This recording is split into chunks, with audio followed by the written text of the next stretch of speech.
Estamos leyendo Mujeres que corren con los lobos de la autora Clarissa Pinkola Estés. En el video anterior leímos la primera parte de la introducción.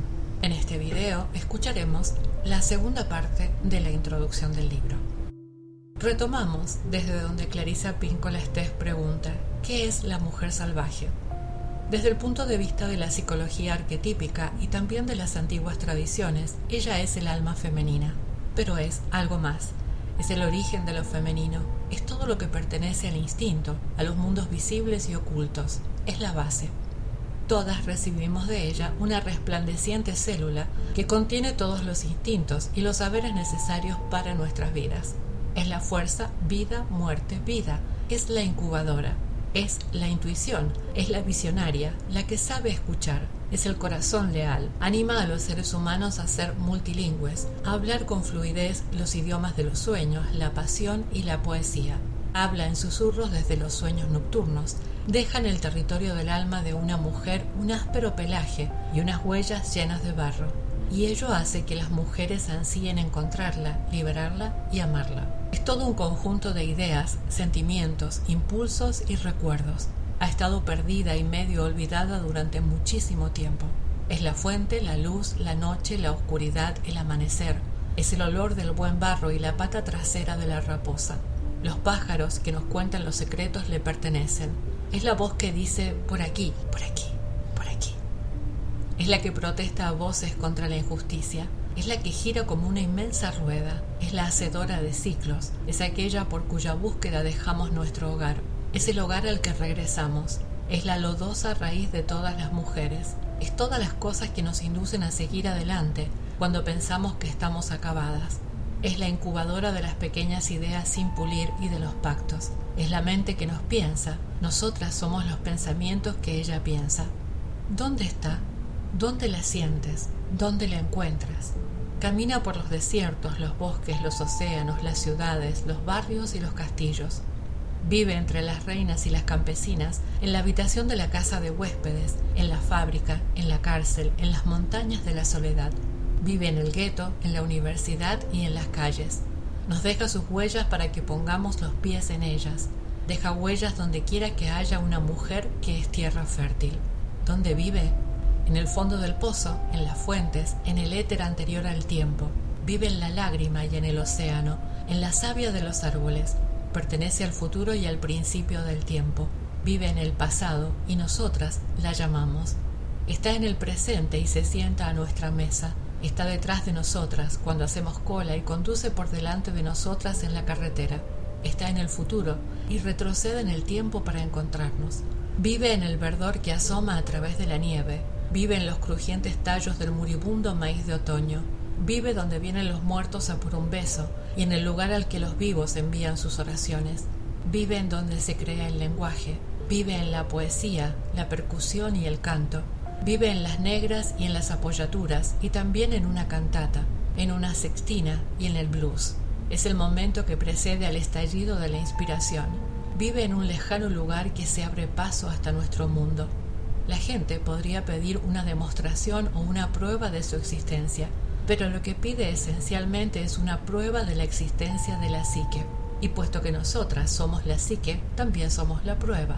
Todas y cada una de nosotras somos la prueba no solo de la existencia de la mujer salvaje, sino también de su condición en la comunidad.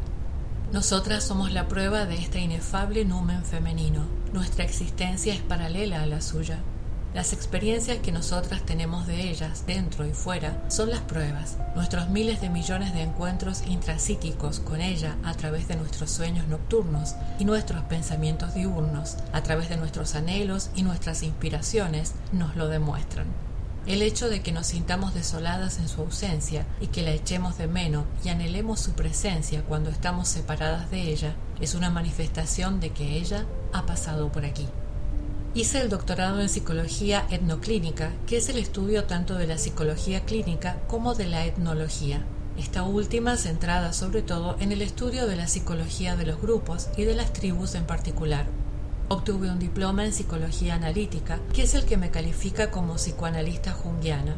Mi experiencia vital como cantadora, mesemondo, poeta y artista me inspira también en mi trabajo con las personas que se someten a psicoanálisis. A veces me preguntan qué hago en mi consulta para ayudar a las mujeres a recuperar su naturaleza salvaje. Doy mucha importancia a la psicología clínica y la psicología del desarrollo, y para curar utilizo el ingrediente más sencillo y accesible, los relatos. Examinamos el material de los sueños de la paciente, que contiene muchos argumentos y narraciones. Las sensaciones físicas y los recuerdos corporales de la paciente también son relatos que se pueden leer y llevar a la conciencia. Enseño además una modalidad de poderoso trance interactivo muy parecido a la imaginación activa de Jung, lo cual da lugar también a unos relatos que contribuyen a aclarar el viaje psíquico de la paciente. Hacemos aflorar a la superficie el yo salvaje por medio de preguntas concretas y del examen de cuentos, leyendas y mitos. La mayoría de las veces, tras un tiempo, acabamos por encontrar el mito o el cuento de hadas que contiene toda la instrucción que necesita una mujer para su desarrollo psicológico. Estas historias contienen el drama espiritual de una mujer. Es algo así como una obra teatral con instrucciones escénicas, representación y atrezo. El oficio de hacer constituye una parte importante de mi trabajo. Trato de conferir fuerza a mis pacientes, enseñándoles los antiquísimos oficios manuales, entre ellos las artes simbólicas de la creación de talismanes, las ofrendas y los retablos, que pueden ser cualquier cosa, desde unos simples palillos envueltos en cintas hasta una complicada escultura. El arte es importante, pues evoca las estaciones del alma o algún acontecimiento especial o trágico del viaje del alma. El arte no es solo para una misma, no es un jalón en la propia comprensión, es también un mapa para las generaciones venideras. Como es natural, el trabajo con cada paciente se realiza de forma personalizada, pues no cabe duda de que cada persona es distinta. Pero en mi trabajo con las pacientes, estos factores son siempre los mismos y constituyen el fundamento del trabajo de todos los seres humanos que los han precedido, de mi propio trabajo y también del vuestro. El arte de las preguntas, el arte de los cuentos, el arte manual, son todos productos de algo, y este algo es el alma. Cada vez que alimentamos el alma, garantizamos su desarrollo. Espero que se percaten de que esos son medios tangibles para suavizar antiguas cicatrices, sanar viejas heridas y enfocar de otro modo las cosas, y de que al recuperar los oficios añejos se consigue de una manera práctica hacer visible el alma. Los cuentos que aquí reproduzco para explicar la naturaleza instintiva de las mujeres son en algunos casos relatos originales y en otros casos versiones literarias distintas que yo he escrito basándome en los relatos que me contaron mis tíos y tías, abuelitas y abuelos, Omaj y Opaj, los mayores de mi familia, cuyas tradiciones orales se vienen transmitiendo ininterrumpidamente desde tiempos inmemoriales. Algunos son documentos escritos de mis encuentros directos, otros son de tiempos pasados y todos nacen del corazón. Los expongo con todos los detalles y en toda su arquetípica integridad, y los presento con el permiso y la bendición de 3 generaciones vivas de narradores de cuentos de mi familia que comprenden las sutilezas y las exigencias de los cuentos entendidos como fenómenos curativos. Añado algunas de las preguntas que planteo a mis pacientes y a otras personas a las que ofrezco mis consejos para que consigan recordarse a sí mismas. Detallo también para los lectores algunos de los métodos, el hábil y experto juego con el cual las mujeres consiguen retener el numen de su tarea en la memoria consciente. Todas estas cosas contribuyen a favorecer la convergencia con el valioso yo salvaje. Los cuentos son una medicina. Me sentí fascinada por ellos desde que escuché el primero. Tienen un poder extraordinario. No exigen que hagamos, seamos o pongamos en práctica algo. Basta con que escuchemos. Los cuentos contienen los remedios para reparar o recuperar cualquier pulsión perdida.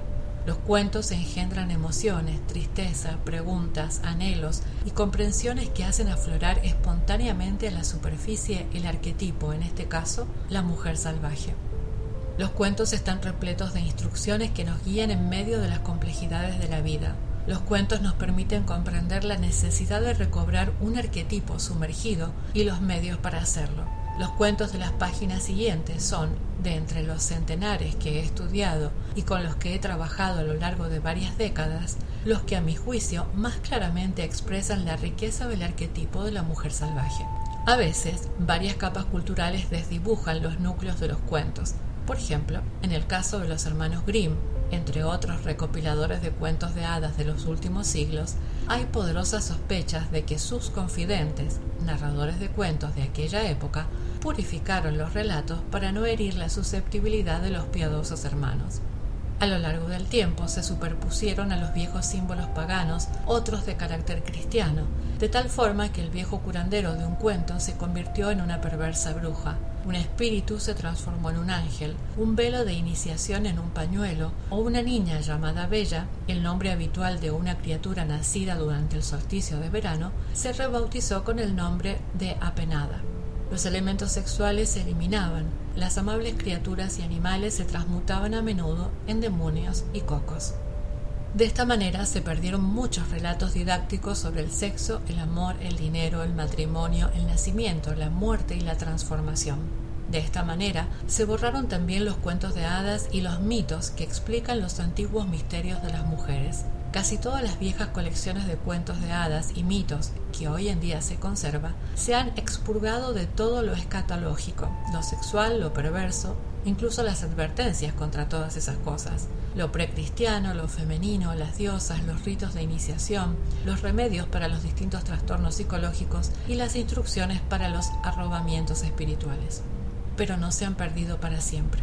De niña escuché lo que me consta que son temas íntegros y sin retoque de antiguas historias, muchos de los cuales se incluyen en este libro. No obstante, hasta los fragmentos de relatos en su forma actual pueden contener todo el conjunto de la historia. He rebuscado un poco en lo que denomino en broma la medicina forense y la palcomitología de los cuentos de hadas, por más que la reconstrucción sea esencialmente una tarea larga, complicada y contemplativa. En pro de la efectividad utilizo varias formas de exégesis, comparando los leitmotivs, considerando deducciones antropológicas e históricas y formas tanto nuevas como antiguas. Trato de reconstruir los relatos a partir de antiguas pautas arquetípicas aprendidas en mis estudios de psicología analítica y arquetípica, una disciplina que preserva y estudia todos los temas y argumentos de los cuentos de hadas, las leyendas y los mitos para poder entender las vidas instintivas de los seres humanos. Para ello me resultan útiles los patrones subyacentes en los mundos imaginarios, las imágenes colectivas del inconsciente y las que aparecen en los sueños y en los estados de conciencia no ordinarios. Y para redondear la tarea con un toque más vistoso, comparo las matrices de los relatos con los restos arqueológicos de las antiguas culturas, tales como objetos rituales de alfarería, máscaras y figurillas. Con pocas palabras y utilizando una locución típica de los cuentos de hadas, me he pasado mucho tiempo osando las cenizas. 25 años estudiando las pautas arquetípicas y el doble de años estudiando los mitos, los cuentos de hadas y el folclore de mis culturas familiares. He adquirido un vasto cuerpo de conocimientos acerca de la osamenta de los relatos y sé cuando falta algún hueso en una historia.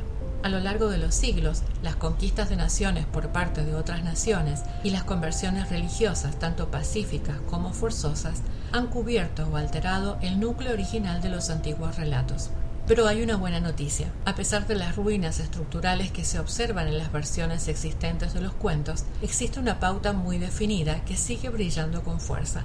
A través de la forma y la configuración de los distintos fragmentos y las distintas partes, se puede establecer con una considerable precisión qué se ha perdido en un relato y reconstruir cuidadosamente las piezas que faltan, lo que permite a menudo descubrir unas sorprendentes subestructuras que alivian en cierto modo el pesar de las mujeres por la destrucción de los antiguos misterios.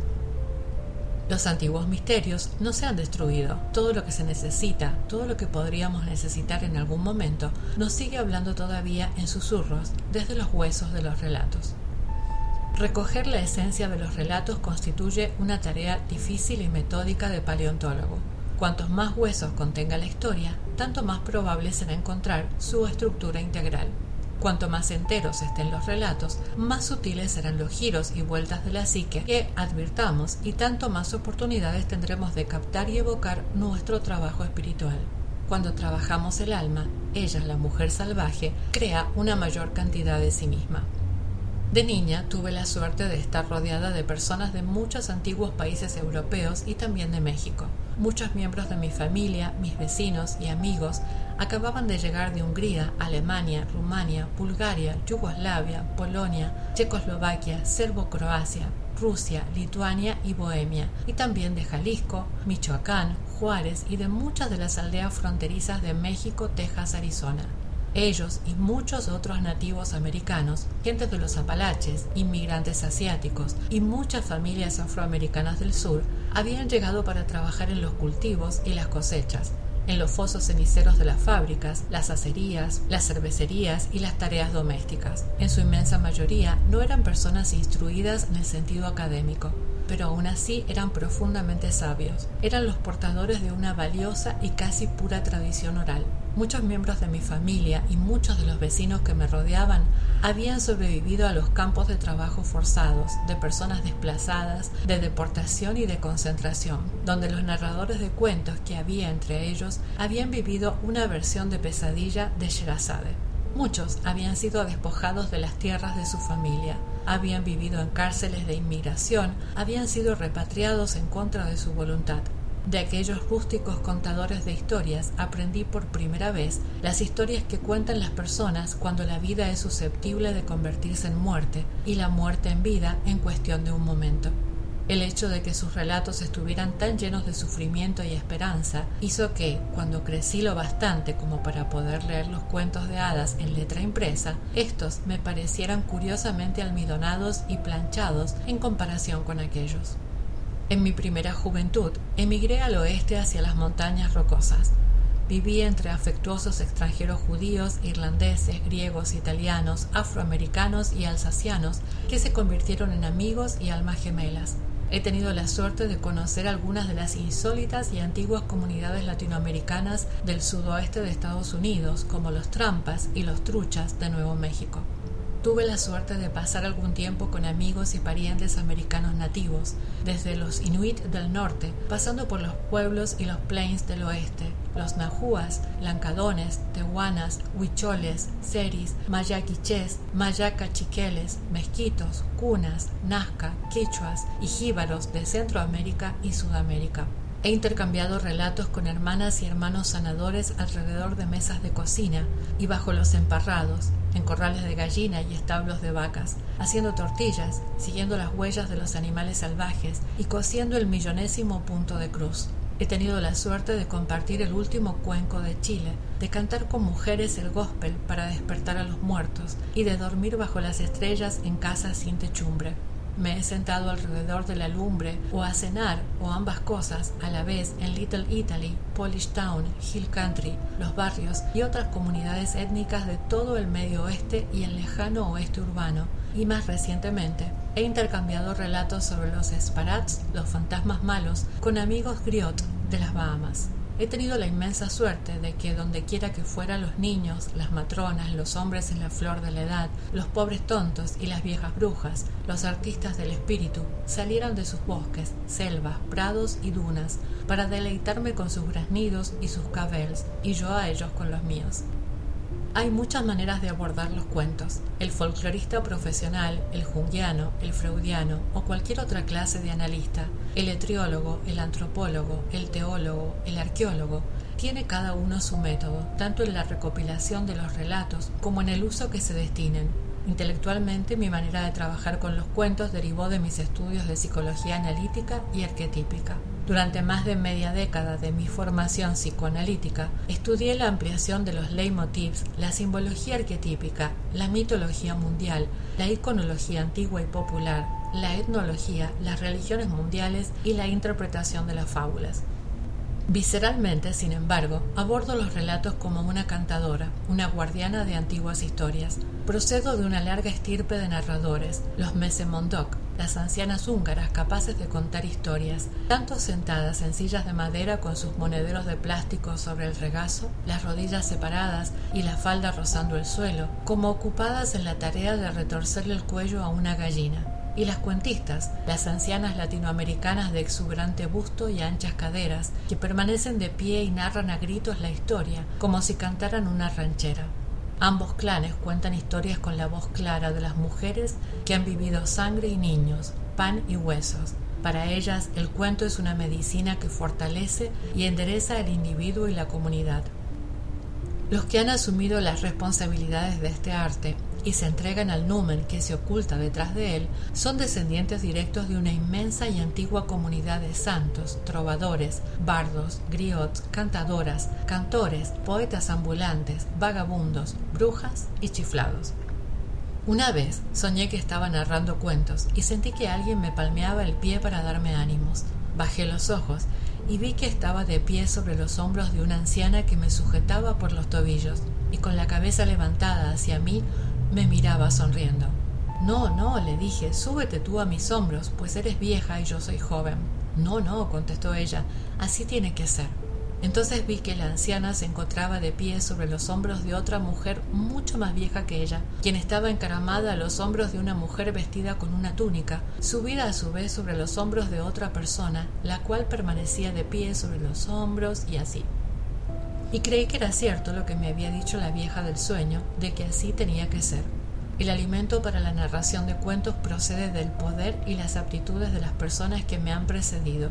Según mi experiencia, el momento más significativo del relato extrae su fuerza de una elevada columna de seres humanos unidos entre sí a través del tiempo y el espacio, esmeradamente vestidos con los harapos, los ropajes o la desnudez de su época, y llenos a rebosar de una vida que todavía se sigue viviendo. Si es única la fuente y único el numen de los cuentos, todo se halla en esta larga cadena de seres humanos. El cuento es muchísimo más antiguo que el arte y la ciencia de la psicología, y siempre será el más antiguo de la ecuación, por mucho tiempo que pase. Una de las modalidades más antiguas de narración, que a mí me intriga enormemente, es el apasionado estado de trance en el que la narradora percibe a su público, que puede ser una sola persona o muchas, y entra en un estado de mundo en medio de otros mundos, en el que un relato es atraído hacia la narradora y contado a través de ella. Una narradora en estado de trance invoca al duende, el viento que sopla sobre el rostro de los oyentes y les infunde espíritu. Una narradora en estado de trance aprende a desdoblarse psíquicamente a través de la práctica meditativa de un relato, es decir, aprendiendo a abrir ciertas puertas psíquicas y rendijas del ego para permitir que hable la voz, una voz más antigua que las piedras. Una vez hecho esto, el relato puede seguir cualquier camino. Se puede cambiar de arriba a abajo, llenar de gachas de avena y destinarlo al festín de un menesteroso, colmar de oro o puede perseguir al oyente hasta el siguiente mundo. El narrador nunca sabe qué le saldrá y en eso consiste por lo menos la mitad de la conmovedora magia del relato. Este es un libro de relatos sobre las modalidades del arquetipo de la mujer salvaje. Intentar representarla por medio de esquemas o cuadricular su vida psíquica sería contrario a su espíritu. Conocerla es un trabajo continuo que dura toda la vida. He aquí, por tanto, unos relatos que se pueden utilizar como vitaminas del alma, unas observaciones, unos fragmentos de mapas, unos trocitos de resina que adherir a los troncos de los árboles, unas plumas que marquen el camino y unos matorrales que servirán de guía hacia el mundo subterráneo, nuestro hogar psíquico. Los cuentos ponen en marcha la vida interior y eso reviste especial importancia cuando la vida interior está a media entrada, encajonada o acorralada. El cuento engrasa los montacargas y las poleas, estimula la adrenalina, nos muestra la manera de salir, ya sea por arriba o por abajo, y en premio a nuestro esfuerzo nos abre unas anchas y cómodas puertas donde antes no había más que paredes en blanco, unas puertas que nos conducen al país de los sueños, al amor y a la sabiduría, y nos llevan de vuelta a nuestra auténtica vida de mujeres sabias y salvajes. Los cuentos como Barba Azul nos enseñan lo que hay que hacer con las heridas femeninas que no dejan de sangrar.